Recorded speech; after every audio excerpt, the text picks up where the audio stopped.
Hey guys, welcome to another episode of Challenging Chats with Deb and Steph. It's been a little while, but we're gonna get right into it. A lot has happened actually since the last time we've recorded. Now, if you've been watching, we try to keep our drops weekly, so so it may not feel like that long for you, but it feels like a while for us. So I think the first thing before we get into anything else, let's talk about reaction to the election. Okay. Because why not? Mm-hmm.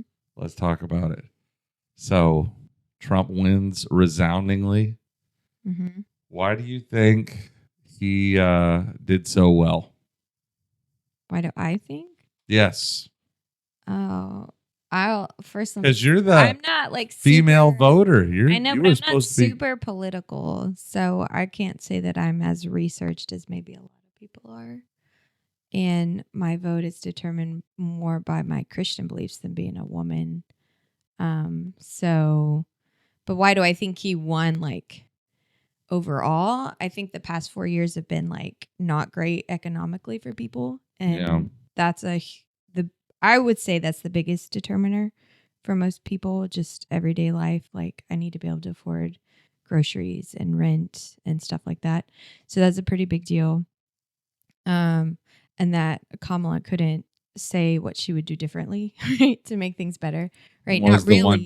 That was like a really big deal that she couldn't adequately say anything other than I've got a plan, but couldn't really enunciate what she wanted to do differently than that what one moment on The View. Yeah, then really when she was in the Biden, as part of the Biden. What would you do different? Nothing. What you do differently? So I think that was the defining factor, is that most America, in just the practical living, were aware that things were not better these 4 years than they were under Trump, like not in just what they can afford. Like, yeah, it may make us, like whatever, we're not idealistic enough, but most of us are driven by just daily life and what we're able to do.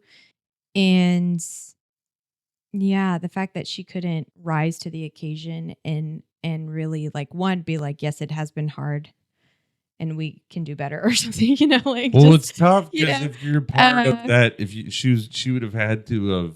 And she was in a difficult place, but I think did things wrong. But I think that's what turned so many people off to her, though, right? Yeah. Where Trump is sometimes too blunt, I think, and too just I'll throw everybody under the bus. It doesn't matter. Like, I don't care, which I don't support, by the way. I'm not saying that. I'm just saying that's how he is. Oh, we know you support everything. Kamala was like backtracking like nonstop so that she wouldn't say anything bad about the current presidency, but also like trying to say I can fix things, but trying not to say there's problems. It was like a whole thing. Yeah. And I think that loses people's trust, right? They're like, well, we don't trust you then to have our best interest. You're clearly just trying to protect your own butt. So who wants that person in office? I mean, that's my thoughts. I don't know. I think there's other really big issues for Christians. Abortion drove, I think, the Christian vote. Abortion and transgender. Yeah, I wanted stuff. I think those two issues drove the Christian vote more than like, and there's parts of me that were grieved, that this is where we're at as a nation, right? That Trump's our best bet, because I don't think that Trump's necessarily a great guy.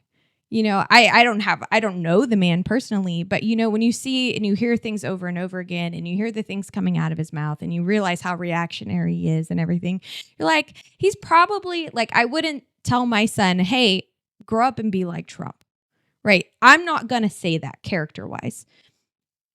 But, when we're talking about policies and the person that I feel like defended what I believe is right and godly in certain issues, then I was like, that's the person I've got to go with, regardless of other things that I'm like, this man is definitely not my savior. He's not the person I'm pointing to. But like, yeah, he's not running to be your savior. Yeah, either. So it's things like that, and people don't necessarily fully understand that, and I can respect it. But if I'm protecting the things that are dear to me, which are, unborn life, innocence really is what I'm talking about protecting, right? And innocence is children, whether they're born or unborn, right? Because this transgender issue really was starting to leak into how I'm allowed to parent my kids and what they're allowed to do without my notice, right? So if my kid decides, in second grade that they're feeling like the opposite gender, then you're going to have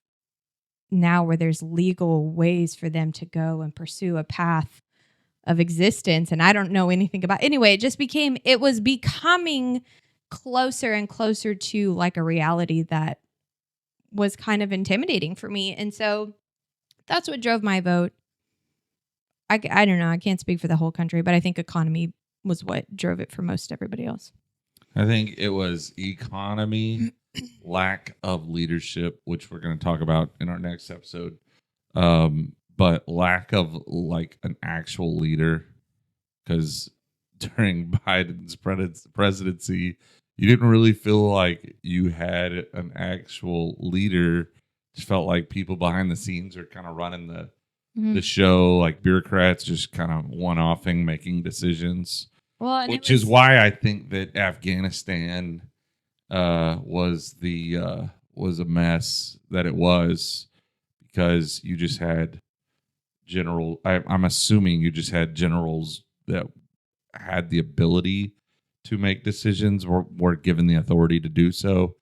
And I did think it was cool. I saw Trump in a podcast a while back where he was talking to he was talking about Afghanistan, talking about how he went over there in the middle of the night and how he talked to people on the ground and the advice that he got from people that were there on the ground versus the higher up officers, the generals, and things were two totally different things. Mm-hmm. And so he went more with the ground roots guys, which I think really upset the military establishment that, he's going to bypass the chain of command to go to the grassroots to kind of figure out things. But I think that the one clear thing that love him or hate him, one thing that you can say about Trump is that you weren't like questioning who's making decisions. You knew you may not like him, but you knew he was leading the country, and maybe not leading in the way that you thought that he should. That's a fair critique, but I think the country's hungry for leadership. I mean, obviously they want economic change. Inflation, so many things have not gone well, and there wasn't anything presented policy-wise where I feel like it would have helped the country from Kamala's end, and she didn't address any of the errors that they had made. So it was kind of, it was one of those things. I think that's why she lost, is just, not being open about the issues. But anyways, that's a little bit about. I mean, I think it just goes to show too, like, how poor of a candidate do you have to have for Trump to come back so strongly after shows how strong of a candidate Trump was. But I'm just saying, after not only being defeated, but after becoming a convicted felon, like after a lot of this court stuff too. Which, come on. But what I'm saying, if we look at the facts on that, that's kind of all that was kind of shenanigans. But the point is, you're a Democrat. Right? Like, take this moment and reassess, like, who really do you have as your leadership, where Biden was inept. Yeah. And then it just basically said he was when he took himself out of the presidential race, right? Basically, which is interesting because he's still standing president. So you're like, it's like a whole thing. Well, it's kind of funny too, because the Republican Party has changed now.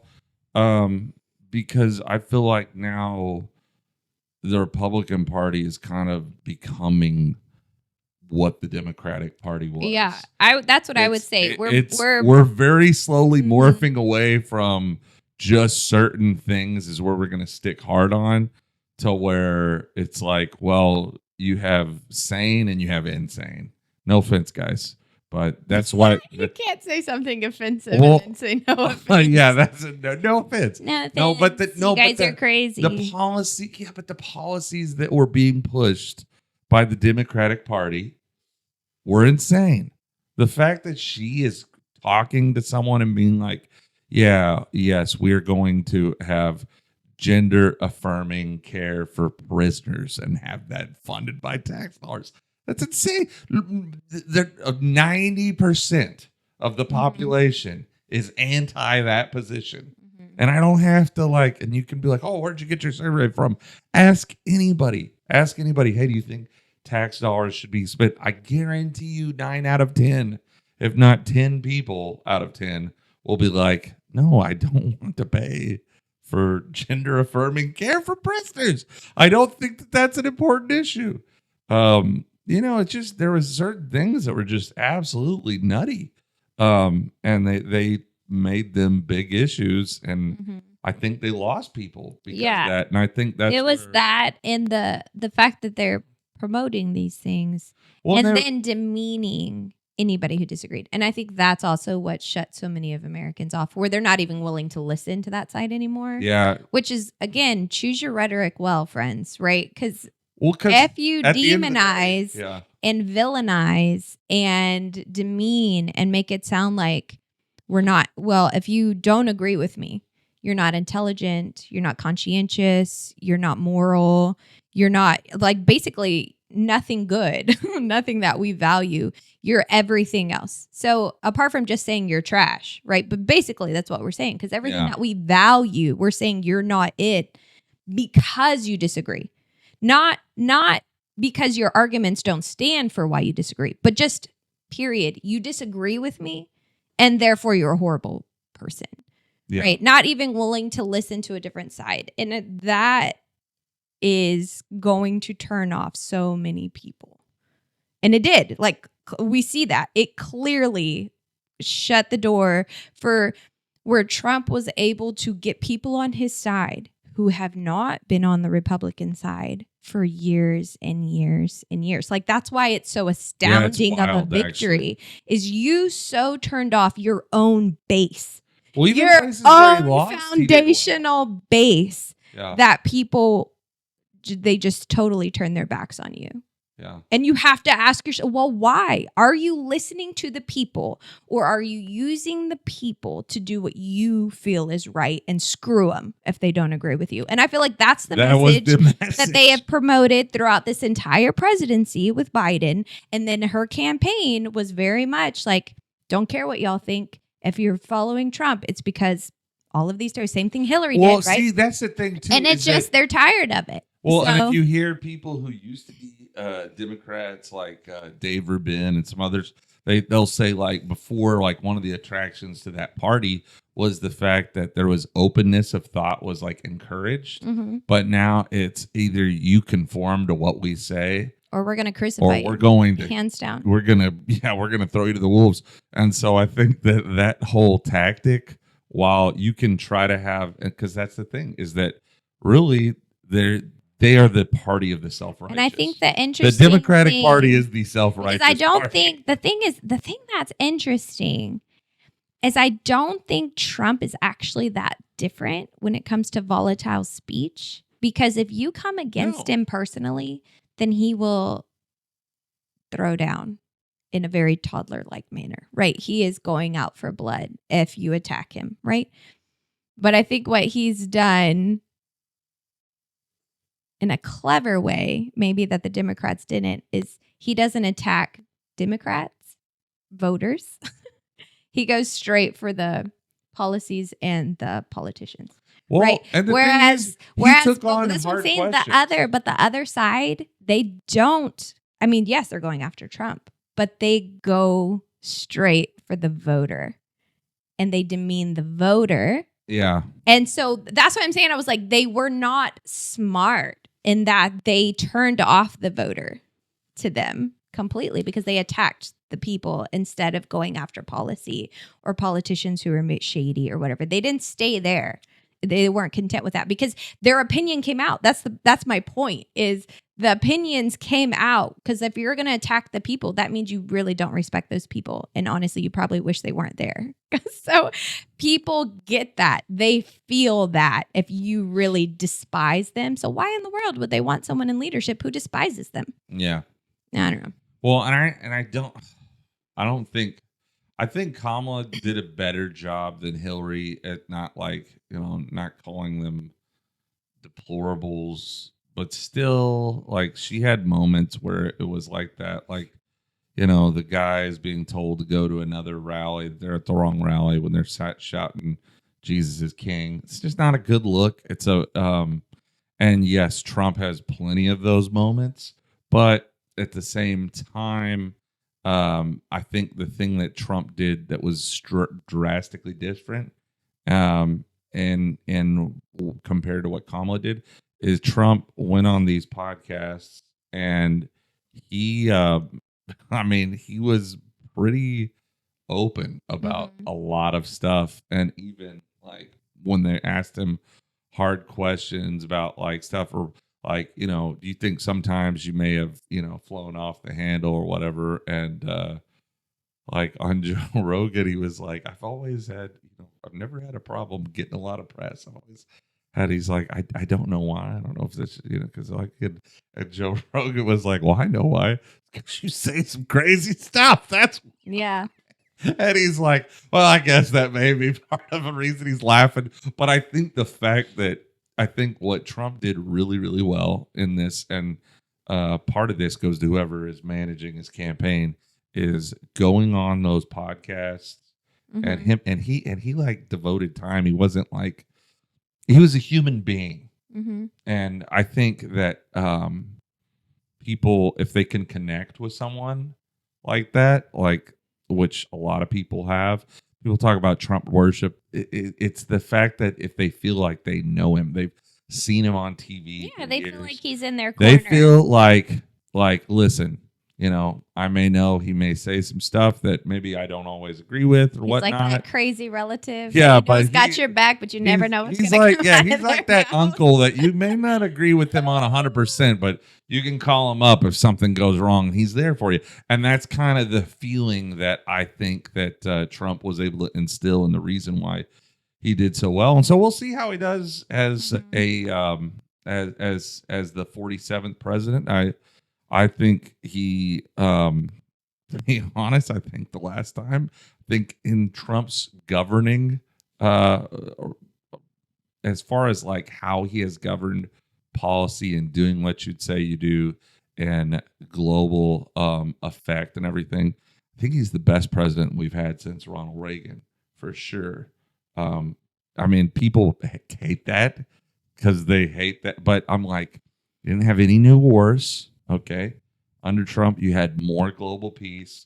You had more economic prosperity until COVID, which I think that is his mark. I don't think COVID was handled well, but a lot of stuff I don't really blame on him because it's hard. I think COVID's unprecedented. Yeah. So how do you even exactly. know how to so how are you going to handle that? So I don't necessarily blame that on him, but I think he is, in my opinion, he's one of the best president. And I know people are like, oh, but he said stuff. And I'm like, yeah, but I judge him based upon what he did and that kind of thing.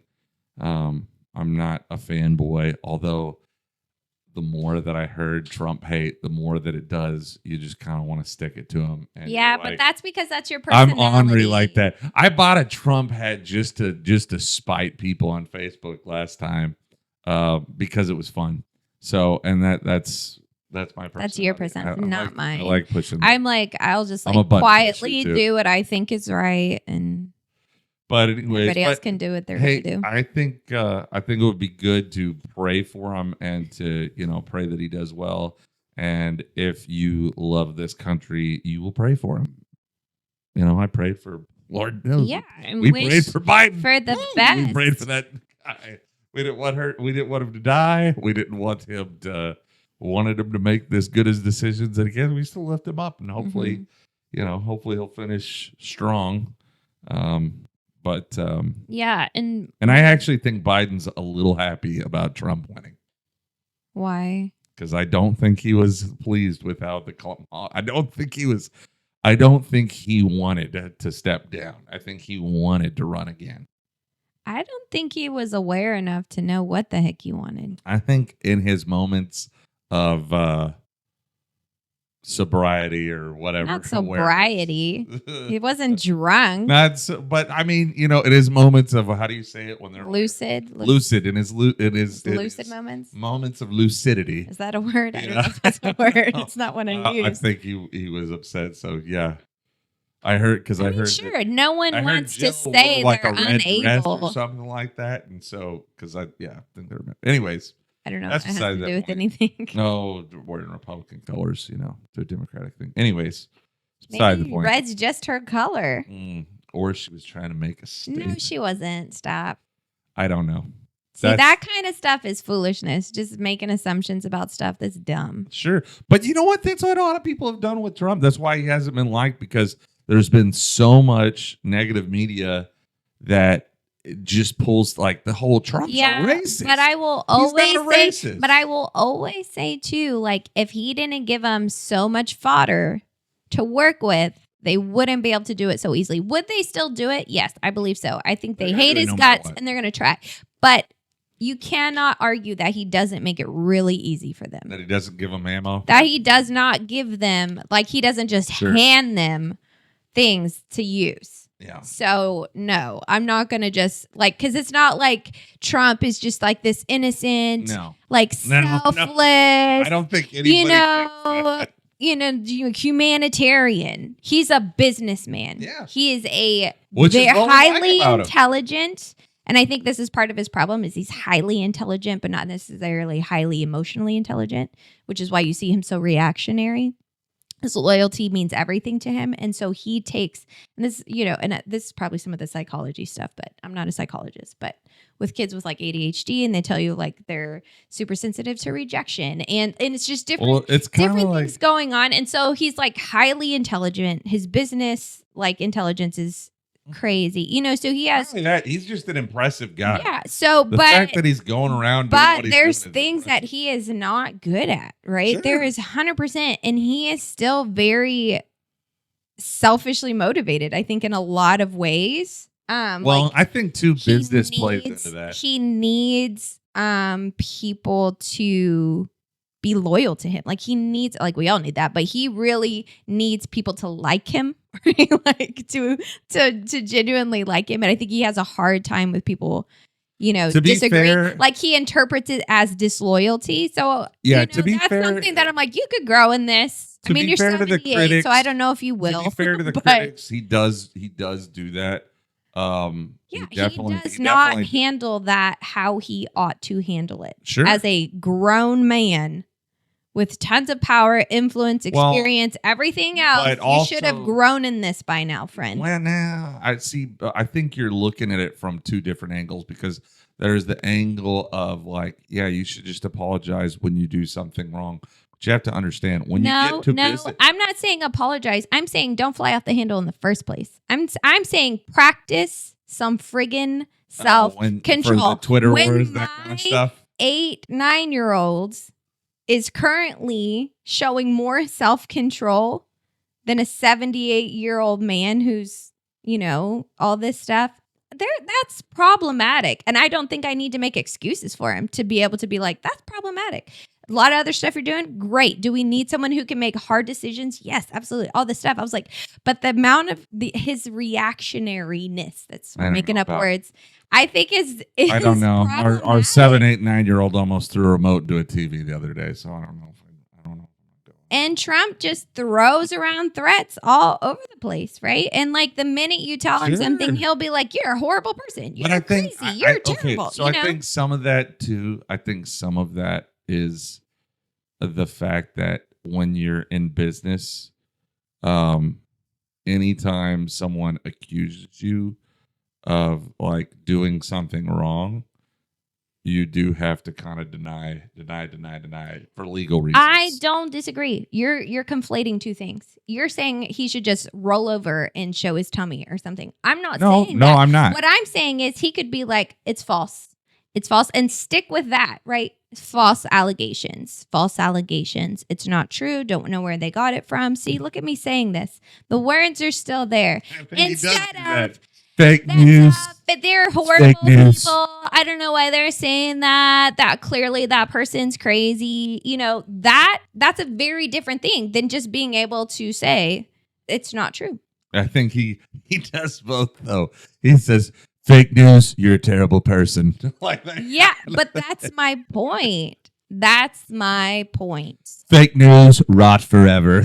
And he does, you know, like his advisors are like, don't say those things. I think that's the vibe that he gives off of. But also, you know, he's I think that's what some people like about him is the fact that he's real, because that's how a lot of people are. It's not saying it's a good thing. I'm not defending it, but it is. I'm not. You were kind of defending it. No, I was defending not apologizing for that stuff in business, because I understand like the legal system of how that works, how you can get penalized for that kind of stuff, and so that may be the reasoning behind that as far as that goes. But anyways, you brought up some very valid points, and yeah, so I think we've beat this horse, and I think that's how it stands.